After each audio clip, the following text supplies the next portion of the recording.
Lee, speaking about additivity in classical and quantum information theory. Okay. Good morning, everyone.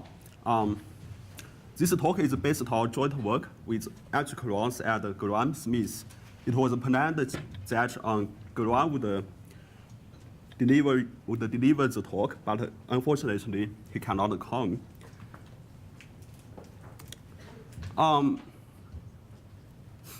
So, information theory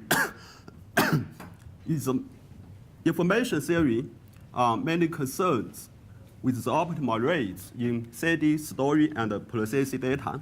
It covers a broad range of problems from entanglement destination, classical and quantum information transmission to secure key distribution.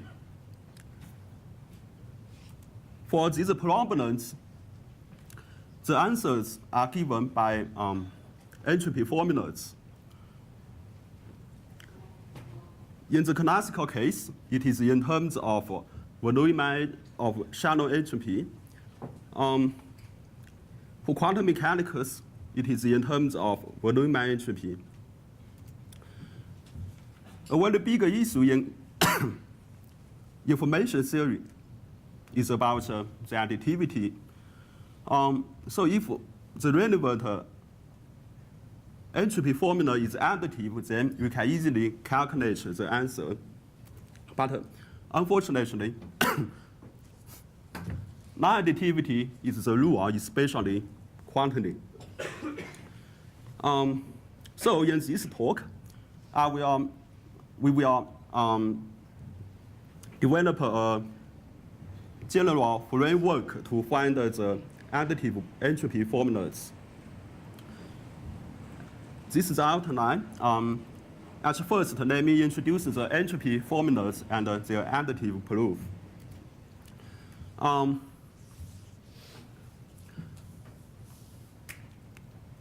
We will focus on the entropy formulas for quantum channels.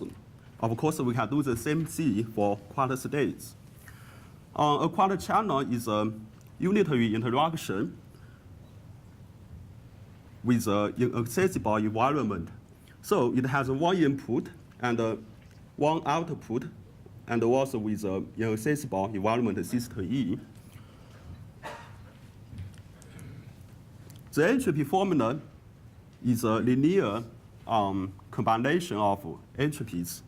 It is defined for a quantum channel and an input stage. Here, the V systems we call the auxiliary variables, and the A system is the input of the channel. And so, when we input the A system to the channel, we get a stage law with the systems V1, V2, Vn, and Be. So the entropy formula is defined as the linear combination of the entropies defined for the stage law on all of the subsets of the systems. What we are actually interested in is the maximized version, being maximized over all the possible input states. And we say that the formula is additive if its value for the joint of two channels is the same as the sum of the values for the two individual channels.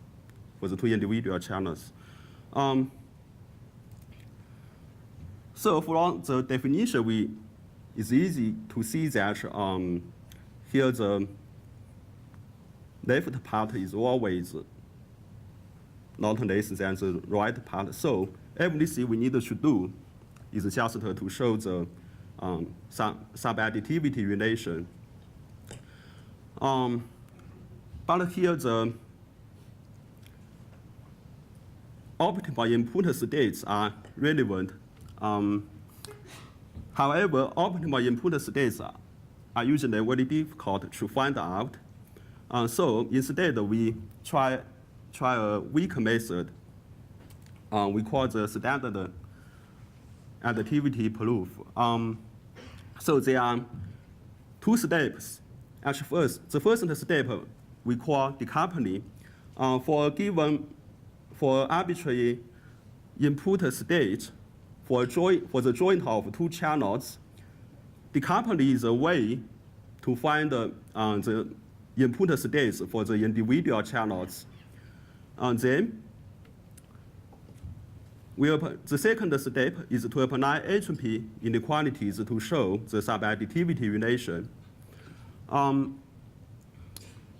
We call such formulas uniformly subadditive under the given decoupling, and for the maximized version, we call it uniformly additive under the decoupling. Because this is a linear relation, it's easy. The set of all such formulas actually for a cone, we call it the additive cone. All the known additive proofs follow such a way.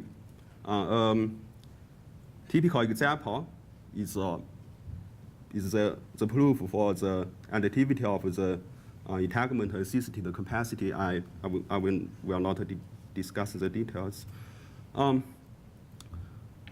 So let me show what additive formulas we have found and how we prove. We will focus on a special decoupling we call standard decoupling.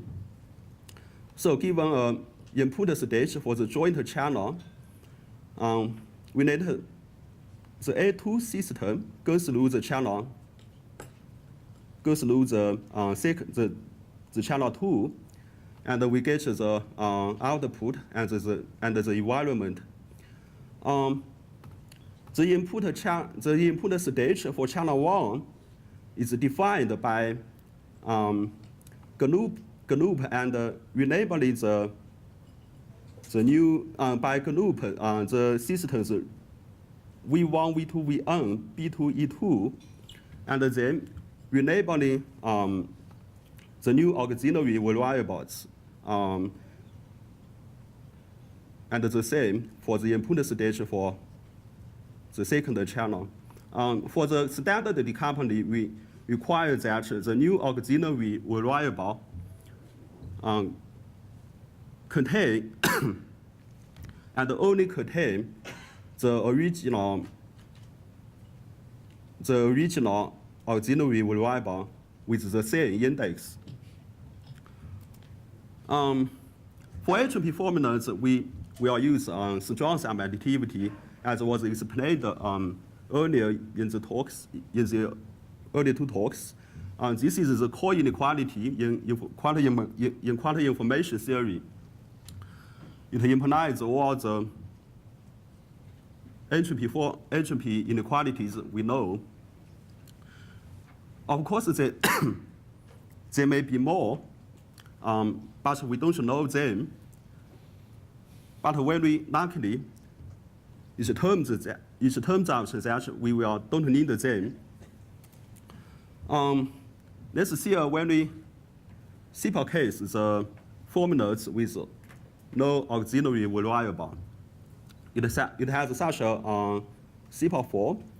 There is only one standard decoupling by partial trees, and we can define the additive cone. Then we can give a full characterization of this cone either by the extremal rays or the faces. This is extremely easy. Then let's see a relatively complicated case with the formulas with one auxiliary variable. So at first, let's consider a special case. That in the formula, it always involves the auxiliary variable in in every term.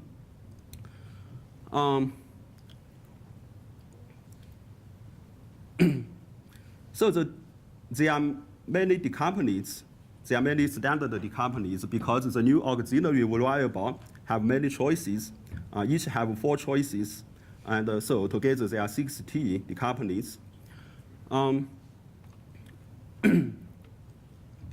With a decompany, we can also define the additive code, and we use the entropy formulas to give a full characterization of the code. It's given by such a table. Eventually, the number of decompanies reduces to 5 classes due to some symmetries. And for each code, we give the characterization by specify the phases or the extremal rates. In general, the formula can be written into 2 parts. One part has no auxiliary variable systems involved. The second part, it always involves the auxiliary variable in each term. Our result is a decomposition of the additive code. So we find that the total formula being uniformly additive with respect to a given decompany, if and only if each part is uniformly additive with respect to the same decompany. So because we have given the codes, these codes are given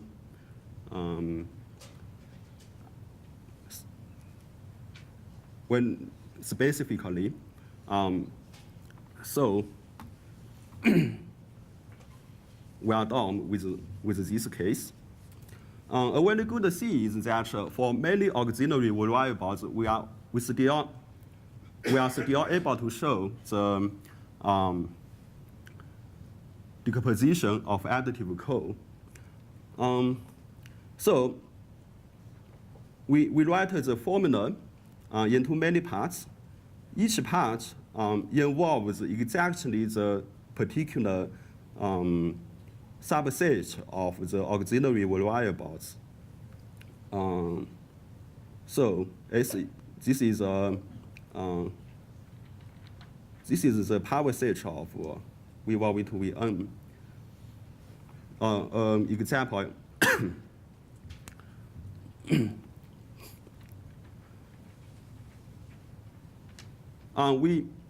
Our result shows that the total formula being uniformly additive with respect to a given decompany, if and only if each part of the formula is uniformly additive under the same decompany. And then we see that here for each subset of the auxiliary variables, we can regard them together as a single one, and then its additive code is given by exactly the same table, the same table I showed earlier. So to find all the additive formulas, we simply look at this figure and this table, and we pick one formula here and pick the other formulas from this table within the same decompany and add them together. Then this is all the uniformly additive formulas.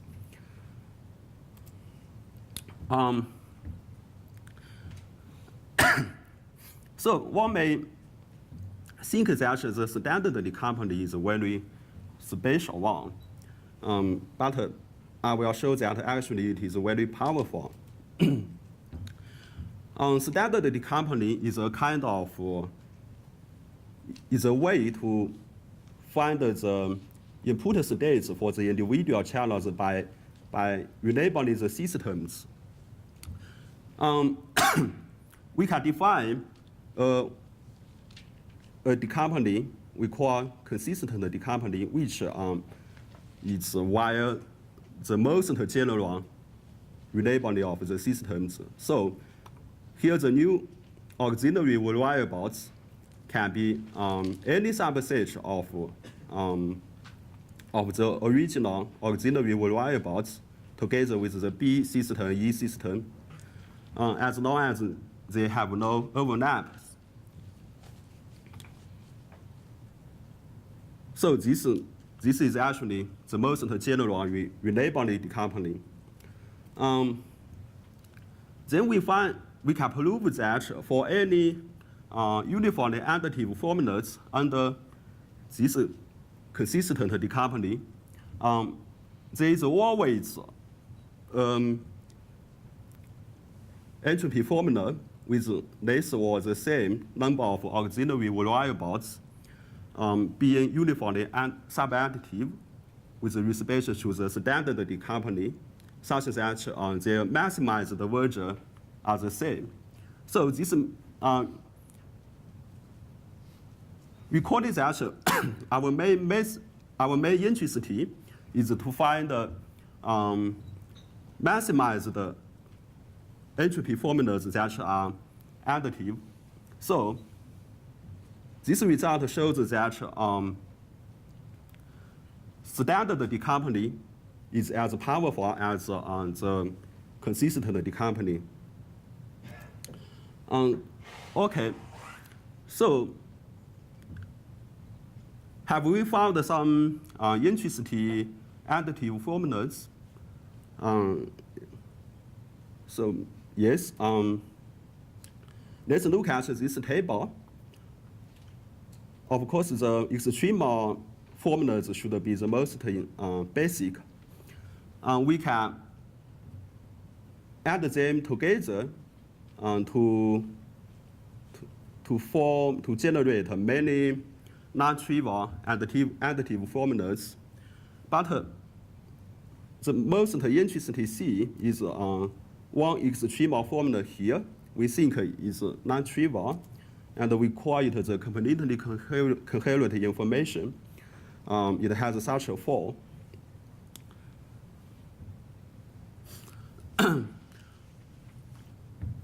It enjoys many nice properties.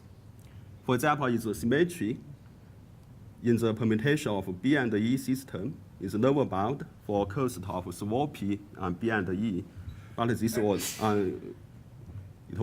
property was shown much earlier by Oberheim and Witter, but they didn't notice that this quantity is additive. It is also upbound for simultaneous quantum communication rate to B and E, and for some special channels we know it equals the quantum capacity. However, we still have not found the operational mean yet.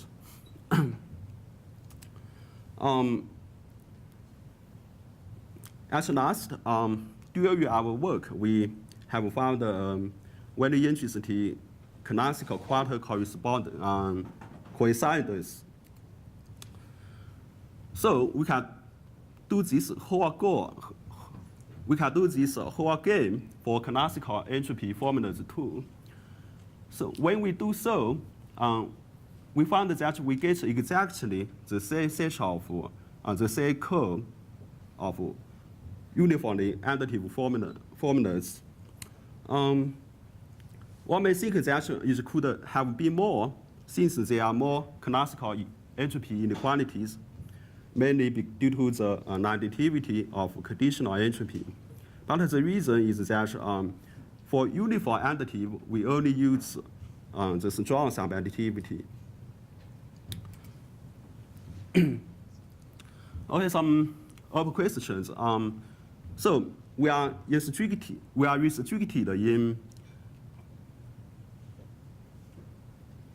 in finding uniform additive formulas. So one may try to find all the additive formulas. Also, we could try more general decouplings.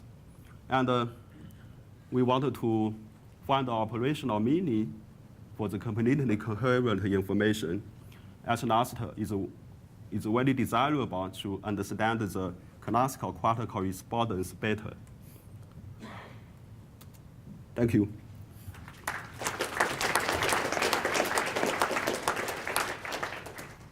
Okay, questions for the speaker?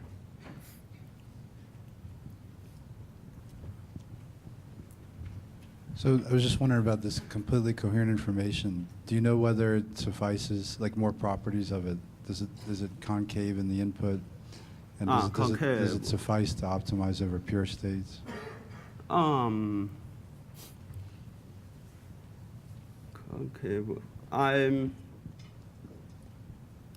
We have thought about this. I think maybe no. I don't quite remember. I think no. Not a concave. So it might be Hard to compute. Yes. We don't have a dimension bound for the V system to be optimized. And then do you need to optimize the next state? Sure. Yeah. Other questions?